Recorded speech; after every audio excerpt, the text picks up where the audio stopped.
Olá, a paz do Senhor Jesus aos nossos alunos aqui do Núcleo Teológico IBAD. Estamos aí na nossa última aula, né? Aqui na unidade 4 aí do nosso livro. E terminando esta aula, então, a semana que vem, já faremos a prova, tá ok? E logo após a prova, então, já iniciaremos aí uma outra matéria.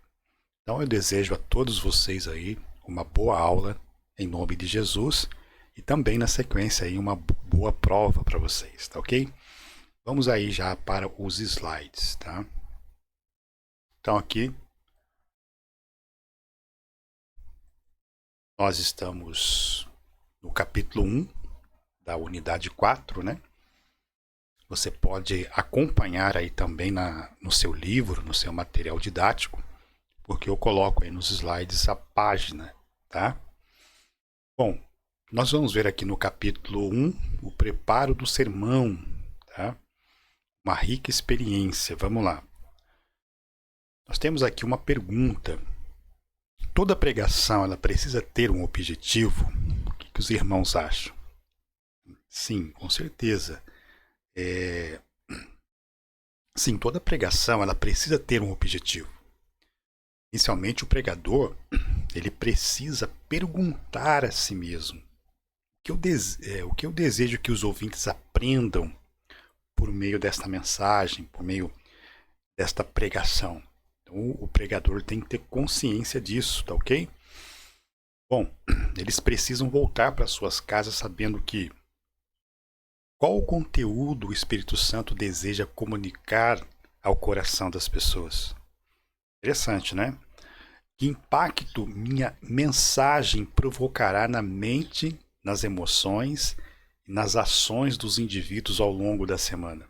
Então são perguntas que o pregador tem que estar fazendo a si mesmo, isso concluindo o seu objetivo nessa mensagem. Tranquilos? Prosseguindo então. Além disso, toda pregação precisa ter começo, meio e fim, tá bom? Pastor, mas existem pessoas que pregam sem ter começo, meio e fim? Sim, muitas pessoas até começar todo mundo começa. Mas do meio para o final, muitos pregadores, né, se perdem na mensagem. Na verdade, eles têm uma boa palavra,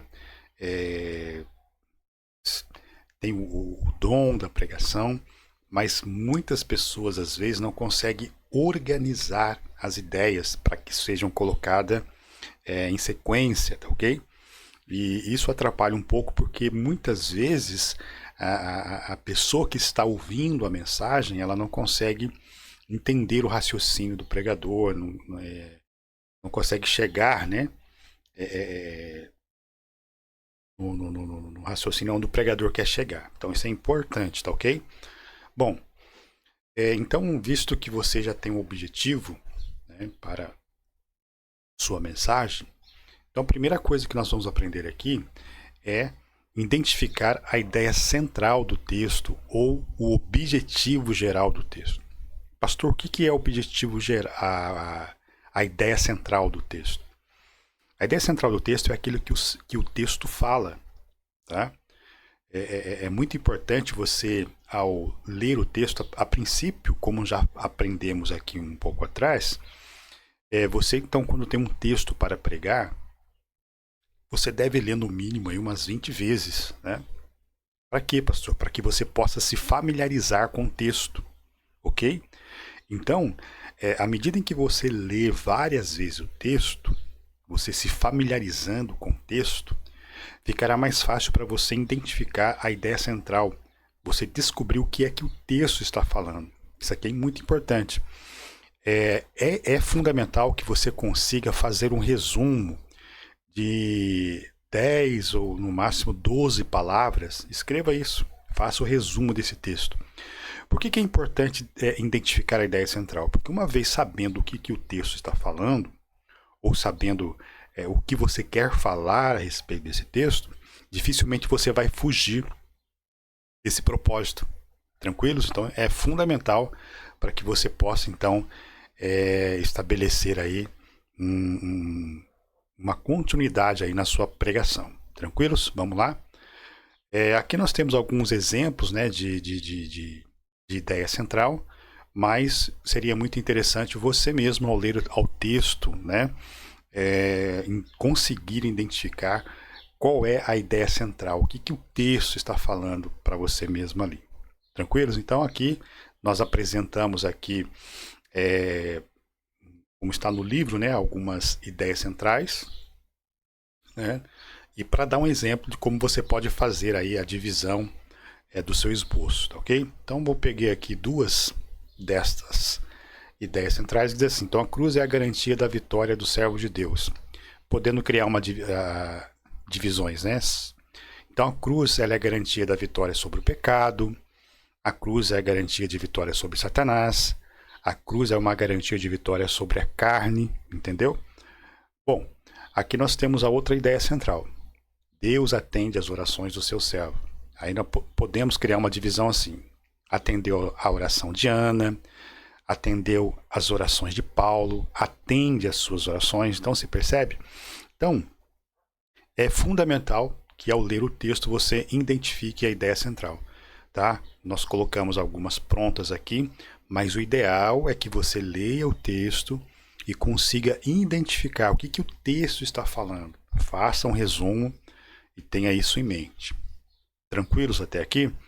Lembrando aos irmãos que mais um pouco à frente, após esta aula, eu me comprometo com vocês de colocar aqui mais um bônus, uma aula de bônus aí, e a gente vai trabalhar um sermão passo a passo até o final, tá? Nós vamos trabalhar com um sermão textual, pois é o que eu mais me identifico com ele, né?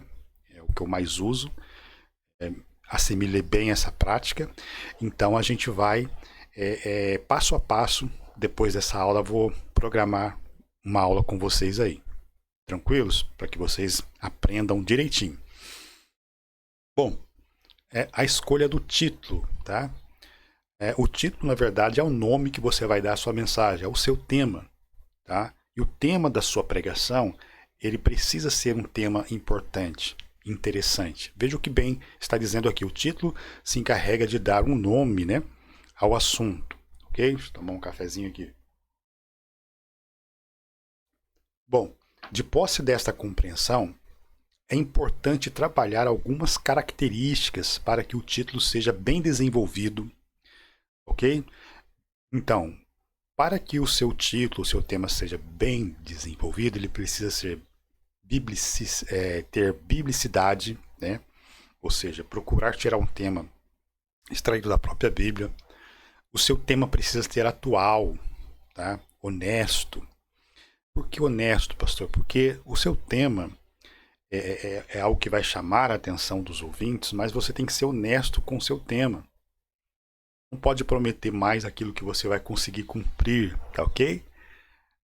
Então, todas essas informações aí de visibilidade, né, novidade, comunicabilidade, então simplicidade, objetividade e brevidade, tá? O tema tem que ser algo simples, tá?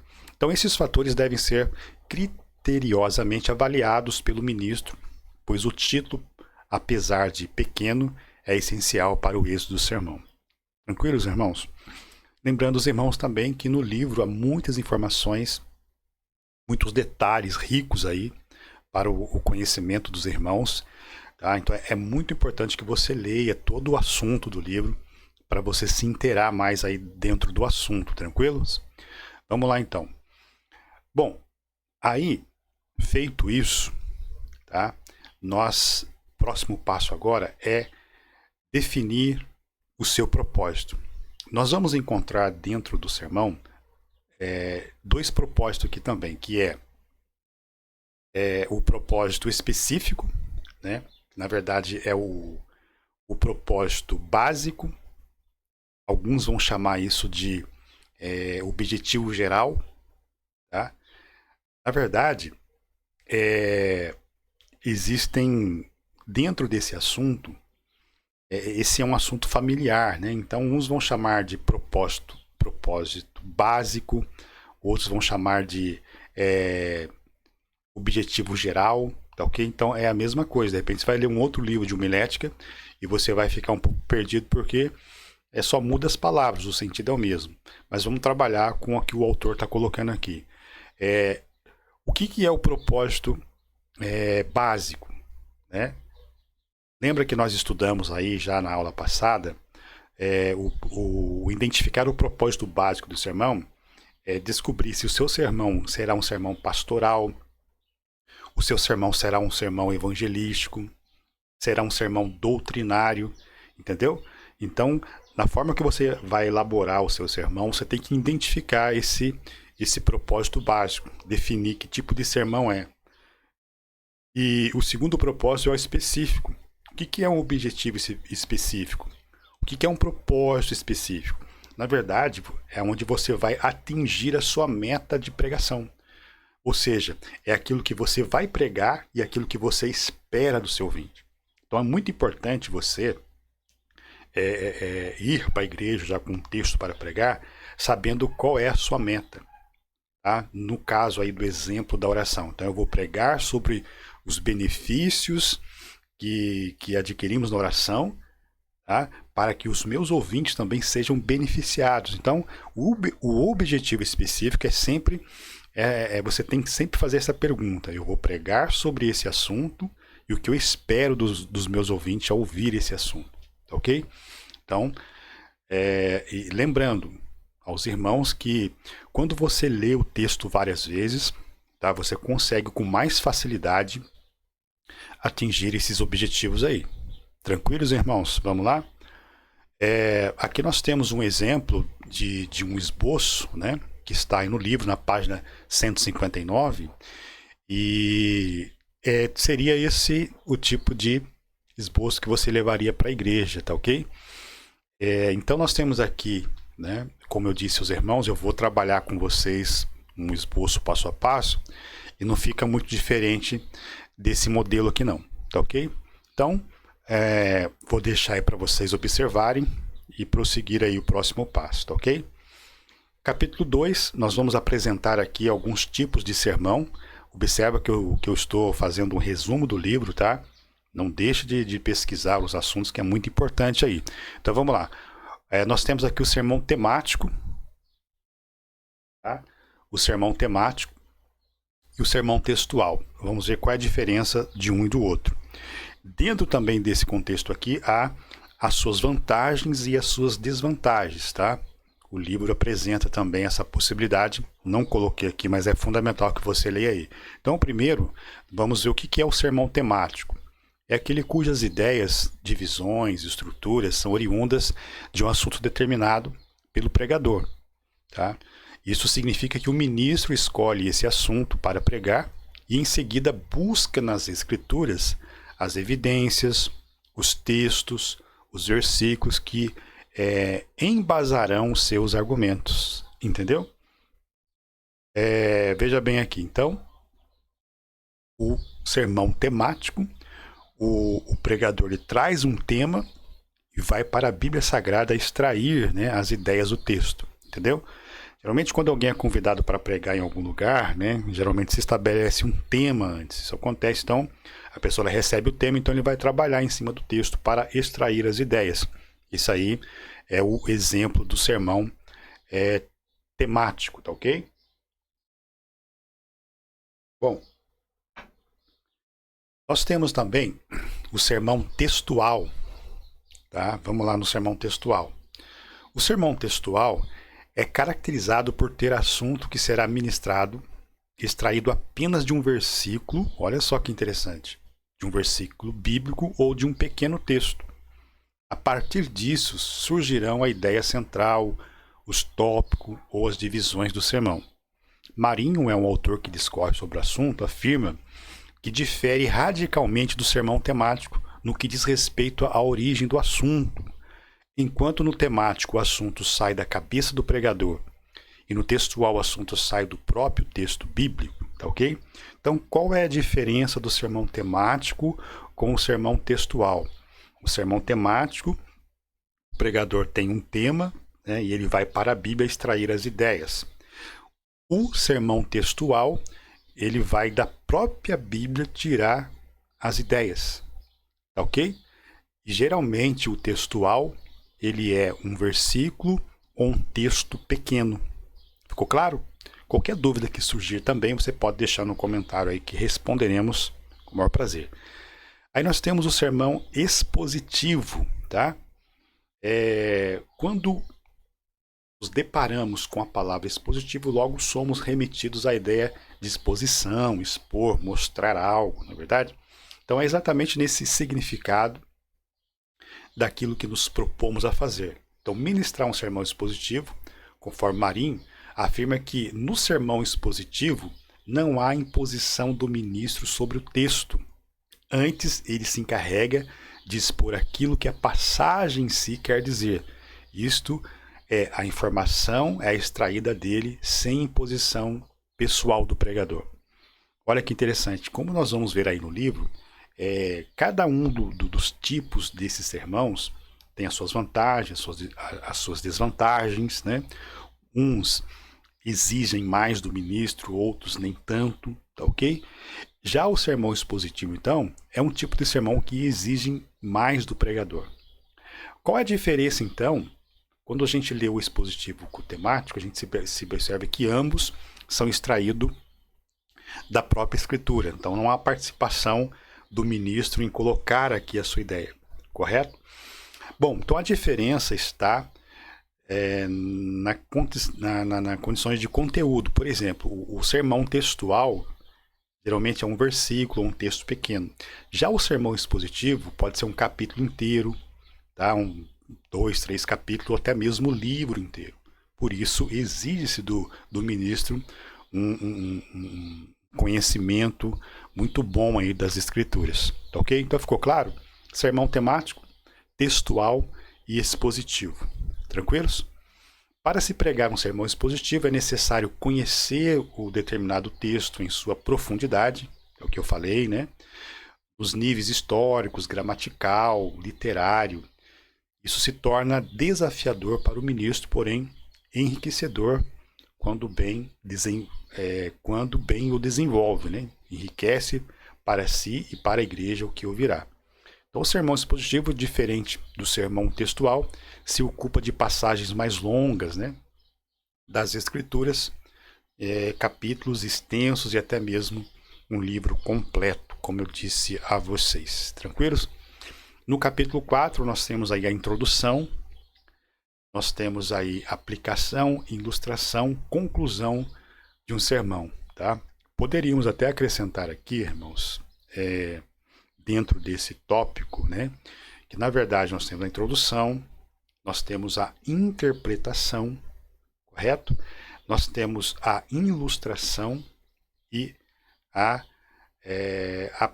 então é isso mesmo, introdução, interpretação, aplicação, ilustração e argumentação, né? Mas a gente vai ver no passo a passo, no sermão textual aí, como eu prometi para vocês. Mas aqui, sobre a introdução, nós temos algo interessante. Marinho, né, ao discorrer sobre a introdução de uma pregação, ele apresenta 9 características que definem. São elas: atratividade, então a sua introdução deve ser atrativa, despertar interesse nas pessoas, né? Objetividade, tem que ser objetivo, conciso, brevidade, tem que ser breve, né? Existem pregadores aí que pregam meia hora, 40 minutos, falou que agora que ele estava só na introdução. Não, a introdução da mensagem tem que ser breve. O tempo maior tem que gastar aí, né? Desenvolvendo a mensagem, tá ok? Modéstia, bom senso, clareza e planejamento. Bom, eu quero deixar uma dica aqui para vocês, né? Falando um pouco da modéstia, tem pregadores que usam falsa modéstia, né? E coloca isso na introdução da sua mensagem.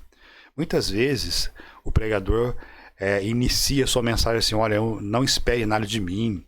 Já ouviu isso? Eu não sou pregador, eu não tenho nada de mim para entregar para a igreja, então não prega, né? Ele já está no início, aqui na sua introdução, já deixando a igreja em descrédito, tá ok? Então não use isso, aqui na minha retaguarda há um grupo seletos, né, mais capacitado que eu, isso é falsa modéstia. Então, se você já fez isso, peça perdão para Jesus, mas não use desse recurso na sua introdução, tá? é o momento em que a pessoa está ali disposta a ouvir a palavra de Deus, e você tem que confiar que você é um instrumento de Deus, está com a palavra de Deus para aquela igreja, para aquela ocasião. Tranquilos? Bom, nós temos aqui alguns tipos de introdução, né? No livro nós temos muito mais detalhes aí. A introdução usada é quando o pregador entra diretamente na ideia central do sermão. Introdução temática é quando o orador começa a sua mensagem explicando a importância do tema que será apresentado. Então ele faz aqui uma prévia daquilo que ele quer falar. E a introdução textual é quando o pregador inicia diretamente fazendo uma leitura bíblica e já parte então para a explanação do texto, tá ok? Aplicação, muito importante, aplicação, né? Uma pregação terá efeito desejado pelo ministro se conseguir fazer o casamento do passado com o presente, ou seja, se conseguir trazer à realidade do ouvinte questões práticas que podem gerar resultado para o dia a dia da caminhada cristã. Sem aplicação, o sermão não passará de um conjunto de informações, possivelmente históricas, geográficas, sociais, de um povo ou de uma pessoa em particular. Então é fundamental fazer aplicação. Muitas pessoas pregam muito bem, têm mensagens profundas, né, muito gostoso de ouvir, mas ele não consegue fazer uma aplicação para os dias de hoje. Então passou de mero informações de conhecimento. Precisa haver aplicação, aplicar isso para os dias de hoje na vida da pessoa, tá ok? Já a ilustração, como o próprio nome diz, né, ela serve para jogar luz, clarear. Então, para cada ponto da sua mensagem, você pode, naquele momento, fazer uma ilustração. Tomar um cuidado, porque, de repente, você pode citar um versículo, né, para ilustrar a sua mensagem, e esta ilustração você pode se esquecer do seu sermão que está pregando e embarcar na ilustração, saindo fora do seu propósito, ok? Então faça isso com cautela, com cuidado, mas é importante você talvez usar um texto que confirme o assunto que você está falando. Quem sabe você pode citar como ilustração também um testemunho, né, de um acontecimento, né, que vai dar ali uma luz ao texto, tranquilos?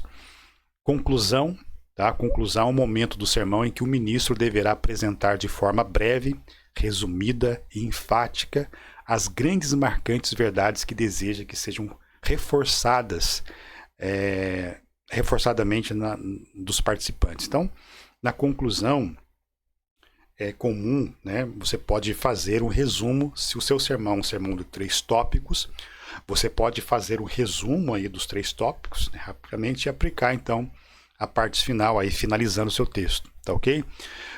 A conclusão é o momento também do despertamento, do chamamento para que seja colocado em prática o conteúdo que for apresentado.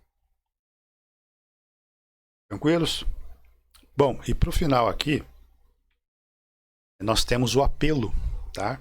Sobre o apelo, quero destacar uma atenção mais voltada aqui para os irmãos. Deve ser claro, específico, breve, baseado no argumento forte da mensagem.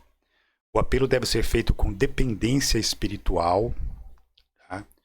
O apelo precisa ser feito com fé, otimismo, né? Cortesia, honestidade, não deve ser longo. Seja positivo, natural, compassivo, sincero, varie nas formas, use a inteligência, tá? Então é no apelo que a pessoa vai ser tocada ali pelo Espírito Santo. E um fator interessante no apelo, não devemos pregar novamente na hora do apelo, tá? Então se percebe que no decorrer da mensagem corremos o risco de abandonar a mensagem, sempre fugir. Isso pode ser na ilustração, isso pode ser na hora da conclusão, na hora do apelo, corremos o risco de sair fora da mensagem e pegar uma outra ideia. Isso é muito perigoso. Então centre aí na sua mensagem, não é a hora de pregar novamente. Ele, na verdade, é uma oportunidade para cada ouvinte manifestar o resultado em sua vida de pregação que acabou de ouvir. Não devemos constranger as pessoas e assumir o papel do Espírito Santo. Gente, isso aqui é muito importante. Então, se você pregou, fez o apelo, ninguém veio à frente, não fique constrangido por isso. Tá? Então existem pregadores que, ao perceber que não veio ninguém no seu apelo, ele começa a apelar. Ele começa a querer fazer o papel do Espírito Santo, né? Convencer as pessoas por si só, com suas palavras. Então não faça isso, porque você pode estar gerando um apelo sem conversão, correto? Olha o que está escrito aqui. Pregar é o máximo que se pode fazer. Converter é obra do Espírito Santo. Não provoque decisões sem conversão, gente. Tá? Então, tome cuidado com isso. Então, o pregador faz um apelo, ele vê que não vem ninguém e vai ficar apelando, vai ficar colocando medo, né? De repente, a pessoa pode sair dali e ir à frente constrangida, mas sem que haja uma conversão. Isso é muito perigoso. Fique atento nesta hora, tá ok? Já no capítulo 5, é um assunto que já estudamos no início, né? Só vou dar uma pincelada aqui, ministrando a palavra em diferentes ocasiões, né? Aí nós temos que adaptar aos variados contextos, tá? Deve ser uma virtude que envolve o pregador, ainda que reconheçamos que as pessoas são diferentes em suas personalidades, em seu modo de ser, gestos, aptidões, dentre outros. Então, é fundamental, como dissemos no começo, o pregador tem que se dar conta de que quem é o seu público, conhecer os seus ouvintes, conhecer as pessoas que fazem parte daquela região, daquela igreja, para que, numa eventualidade de ser um culto diferenciado, ele saber se adaptar em relação a isso. Porque ele pode ser convidado para pregar numa reunião de adolescentes, né, ou falar a crianças, enfim. Então, adaptar na sua linguagem, tá? Isso é muito importante. Também, ele pode ser convidado, né, ou convidada a ministrar, né, celebrar um casamento, tá? Fazer um culto fúnebre, correto? Então, o pregador ele precisa se adaptar com a linguagem, se adaptar à ocasião, né, que ele está sendo chamado para pregar, tá? Então, isso é fundamental.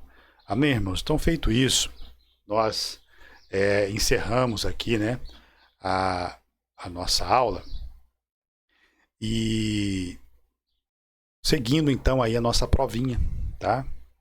Desejo aí a vocês uma boa prova e já ansioso aí para iniciarmos uma matéria nova, tá bem?